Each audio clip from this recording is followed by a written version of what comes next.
आखिर मुझे लोड कहाँ से मिलता है। तो मैं आज आपको बताऊंगा कि मैं कौन से कंपनी से गाड़ी चलाता हूँ, मुझे लोड कहाँ से मिलता है। बहुत सारे व्यूअर्स का कमेंट रहता है, भैया मैं इस फील्ड में नया हूँ, मुझे लोड कहाँ से मिलेगा।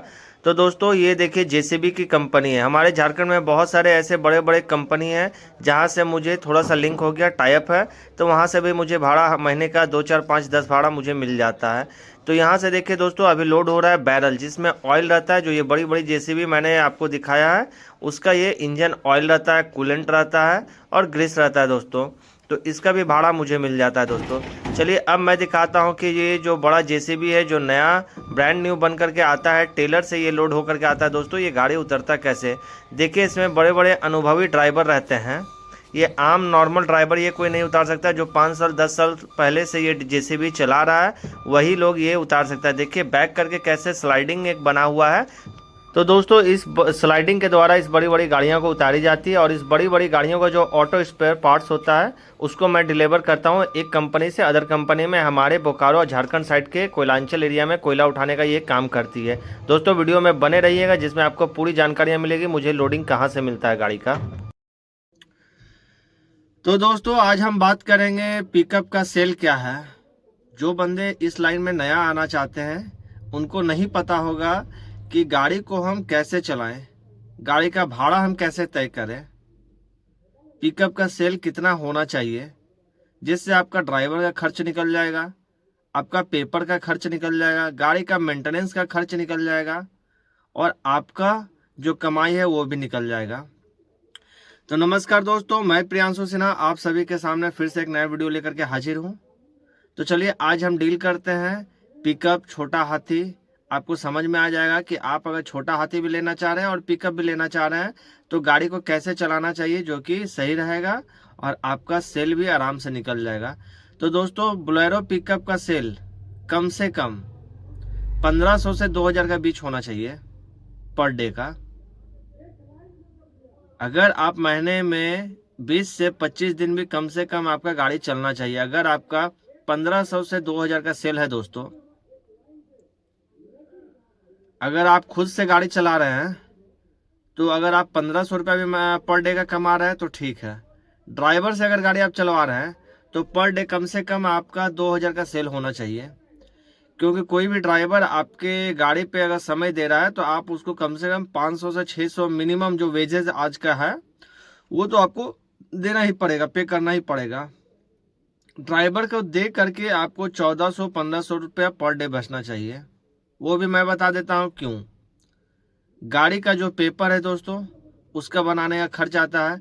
कोई बंदे लोग पूछते हैं अगर भाड़ा आपके पास करने के लिए आएंगे, तो मैं आपको बताना चाहता हूँ जो नए लोग हैं इस लाइन में आ रहे हैं, नए गाड़ी वाले हैं या नया गाड़ी लेना चाह रहे हैं, तो अगर आपके पास कोई भाड़ा तय करने के लिए आएगा तो कोई बंदे आपको ऐसे मिलेंगे बहुत सारे जो कि आपको बोलेंगे भैया 100 किलोमीटर जाना है, उसका भाड़ा कितना होगा। तो वो डिपेंड करता है सामान के ऊपर, मटेरियल के ऊपर डिपेंड करता है कि कौन सा सामान है। उस पर भी चलिए हम आराम से बात करते हैं। 100 किलोमीटर का अगर हम एक साइड से जा रहे हैं अप एंड डाउन, मैं अपने स्टेट का बात कर रहा हूँ बिहार झारखंड का, मैं 100 किलोमीटर इधर से अप जा रहा हूँ तो उधर से मुझे खाली गाड़ी आना पड़ेगा, तो मैं अप एंड डाउन का भाड़ा जोड़ूंगा। जहाँ पर अप एंड डाउन का भाड़ा मिल जाता है, जैसे मैं इधर से भी खाली गाड़ी, इधर से मैं माल लेकर के गया और उधर से भी कुछ मुझे माल मिल गया, उसका भाड़ा अलग होता है। लेकिन मैं जहाँ पे चल रहा हूँ, मैं धनबाद में चलता हूँ, तो यहाँ का सिस्टम क्या है दोस्तों, मैं इधर से कहीं भी जाता हूँ तो उधर से मुझे लोड नहीं मिलता है, उधर से खाली आना पड़ता है। हाँ महीने में एक आध बार ऐसा होगा कि लोड मिल जाता है, तो वो डिपेंड करता है भाड़ा के ऊपर। अगर हम 4000 का भाड़ा में जा रहे हैं तो उधर से मुझे 1000 का 1500 2000 भी मिल गया तो मैं उसे लेकर के चला आऊँगा, क्योंकि मुझे खाली आना है। तो अगर मैं सब्जी में 100 किलोमीटर जा रहा हूँ तो वहाँ का मिनिमम जो उसका भाड़ा होना चाहिए आपको कम से कम 3500 से 4000 रुपया। तो कुछ बंदा आपको ऐसे मिलेंगे जो कि आपसे गाड़ी बुक करने के लिए आएंगे, बोलेंगे मुझे 100 किलोमीटर जाना है तो भाड़ा कितना होता है, तो आप 4000 रुपये बताओगे तो वो बोलेंगे यहाँ पे तो 1000 रुपये का तेल जलेगा एक साइड से, अप एंड डाउन आपको बता देंगे 14 15 का माइलेज देता है, तो आपको 1500 रुपये का तेल जलेगा। तो 1500 रुपये में आप अप एंड डाउन कर लोगे, 1300-1400 रुपये में अप एंड डाउन कर लोगे, 14 अपना अनुमान लगाता है। वो जो कस्टमर आता है वो आपको बोलेंगे कि 100 किलोमीटर है, 15 के हिसाब से अगर माइलेज देता है गाड़ी, तो आप 1500 रुपये का अप एंड डाउन में हो जाओगे, चलाओगे, तेल कितना का ही खाएगा। तो उनसे आप क्लियर बोलिए कि अगर ये गाड़ी सिर्फ तेल पे चलती है तो आप जाओ डीजल का जो टैंक है, जहाँ पे पेट्रोल पंप है, वहां से तेल ले लो 15 लीटर और उसी पे माल लेकर के चला जाओ।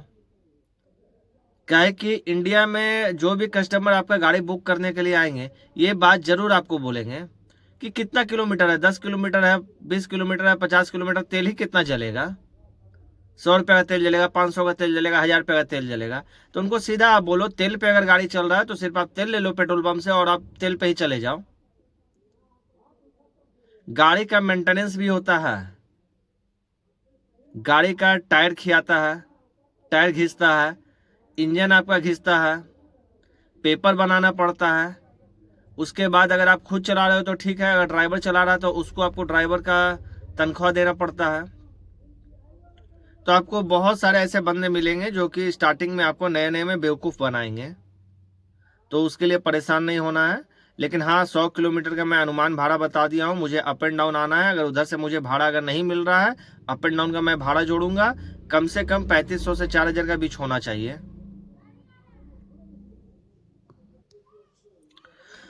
तो चलिए, आपको एक अनुमानित भाड़ा मैं बता दिया हूँ कि 100 किलोमीटर का भाड़ा कितना होना चाहिए। अगर आपको लोड दोनों तरफ से मिल रहा है तो आप इधर से आप 3000 में भी जा सकते हो, उधर से अगर आपको 2000 का भी भाड़ा मिल रहा है तो इनफ है, ठीक है। लेकिन हम लोग के साइड में दोनों साइड से भाड़ा नहीं मिलता है। तो चलिए, अब ये मैं बता रहा हूँ आपको, जो नए बंदे इस लाइन में आना चाह रहे हैं, जो कमेंट करते हैं भैया मैं सिटी से गाड़ी लेना चाह रहा हूँ, मैं अपने सिटी में गाड़ी चलाऊंगा, किस चीज़ में चलाना चाहूँगा। तो दोस्तों, पिकअप एक ऐसी गाड़ी है जिसे राजा गाड़ी बोला जाता है।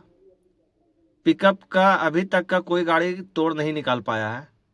पिकअप के सामने कोई भी गाड़ी अभी फेल है, चाहे वो योद्धा का पिकअप हो, चाहे बुलेरो पिकअप हो। ये आपको छोटा हाथी का भाड़ा में भी चला जाएगा और ये 407 का भी भाड़ा में चला जाता है। जो अभी गाड़ी 10 फीट का जो डाला निकल गया है, तो ये ऑलराउंडर गाड़ी है। तो फर्स्ट थिंग आपको मैं बताना चाहूँगा कि आप इस लाइन में अगर नए हो तो पहला तो आपको सब्जी मंडी से चलना होगा, कच्चा माल में चलना होगा। तो कच्चा माल में अगर आप एक्सपीरियंस हो तो खुद चलाओ, अगर आप कभी पहले गाड़ी चलाए हो, क्योंकि उसमें रॉकेट मंडी देना पड़ता है। और नहीं तो आप ड्राइवर को रख लो, क्योंकि कच्चा माल में गाड़ी एक्सीडेंट बहुत होता है। आपको टाइम पे 5-6 घंटा के अंदर में 300-350 किलोमीटर गाड़ी को पहुंचाना रहता है। अगर आप टाइम पे नहीं पहुंचाओगे, मंडी अगर फेल होगा तो आपका भाड़ा भी कटता है, और मंडी से पहले आप पहुंचा दोगे तो आपको उसमें अलग से कमीशन भी दिया जाता है। तो पहला तो आप आसपास के मंडी में जाओ, गद्दीदार से मिलो, कच्चा माल सब्जी में चलो, उसमें पैसा आपको कम मिलेगा, लेकिन यह है आपका गाड़ी का किस्ती पूरा हो जाएगा। वही एक ऐसा धंधा है जो कि आपको पूरा 12 महीना चलने वाला है। उसके बाद आप फल मंडी में जाओ, फल मंडी के गद्दीदार से मिलो, उसमें आप कांटेक्ट करो, उसमें भी आपको कम भाड़ा मिलेगा, लेकिन आपको 12 महीना महीना में 4-5-10 भाड़ा आपको मिलते रहेगा। फिर आप मछली का जो गोदाम होता है, जहाँ से मछली डिस्ट्रीब्यूट होता है, आप वहाँ पे पता करो, वहाँ पे मिलो। हर एक स्टेट का दोस्तों अपना अपना एक बेनिफिट आपको मिलेगा कि हर एक स्टेट में क्या चीज़ ज़्यादा चलता है। तो मैं अपने स्टेट में बता रहा हूँ, झारखंड में, यहाँ पे फल मंडी से भी गाड़ी चलता है, सब्जी मंडी से भी गाड़ी चलता है, मछली मंडी से भी गाड़ी चलता है, मैं चलाता हूँ। और दूसरी बात दोस्तों कि ये जो झारखंड है ये कोयलांचल एरिया है, यहाँ पे बहुत बड़ी बड़ी कंपनियाँ हैं। तो मैं आपको इस वीडियो में दिखाऊंगा, मैं उस कंपनियां में भी टाई अप किया हूँ, मैं लगभग 8-9 साल से गाड़ी चला रहा हूँ, तो मेरा इतना जान पहचान हो गया है, मैं उस कंपनी के द्वारा भी गाड़ी चला लेता हूँ। उसके बाद अपने आस पास में जो मार्केट में है, प्लाई डीलर हो गया, टाइल्स डीलर हो गया, उन लोगों से मिलो, मार्केट में घूमो। तो दोस्तों यहाँ से आपको भाड़ा मिलेगा। अब लोकल भाड़ा पे बात करते हैं, जो कि लोकल भाड़ा होती है, जैसे हमको 10 किलोमीटर 20 किलोमीटर जाना है, तो उसमें दोस्तों 2 तरह का कंडीशन है। अगर आपको तुरंत, मान के चलो अगर 10 किलोमीटर का भाड़ा है 1 घंटा में अगर हो जा रहा है, तो आप 1000 रुपये में भी चले जाओ, कोई आपको दिक्कत नहीं है। लेकिन अगर आपको वही 10 किलोमीटर घर का सामान खाली करना है, पूरा दिन अगर आपको लग रहा है, पूरा सुबह से शाम तक समय जा रहा है, तो आपको 2,000 रुपये लेना होगा, क्योंकि आपका पूरा सेल जा रहा है, तो आपको पूरा सेल लेना होगा। वो कंडीशन के ऊपर डिपेंड करता है कि आपके गाड़ी में माल कौन सा लोड है। अब सब्जी लोड है, सब्जी तुरंत लोड होगा, तुरंत खाली हो जाएगा 1 से 2 घंटे के अंदर में, तो आप 1,000 रुपये में भी चल जाओगे। सेकंड ट्रिप आप दोपहर को कोई और दूसरा ट्रिप चला लोगे। आई होप दोस्तों कि आपको वीडियो अच्छे से समझ में आ गया होगा। चैनल पर नए हैं तो प्लीज़ सब्सक्राइब कर लीजिए, वीडियो पसंद आए तो प्लीज़ लाइक कर लीजिए और अपने दोस्तों के पास शेयर करें ताकि उन्हें भी कुछ अच्छी जानकारियाँ मिले। चलिए मिलते हैं नेक्स्ट वीडियो में, तब तक के लिए जय हिंद।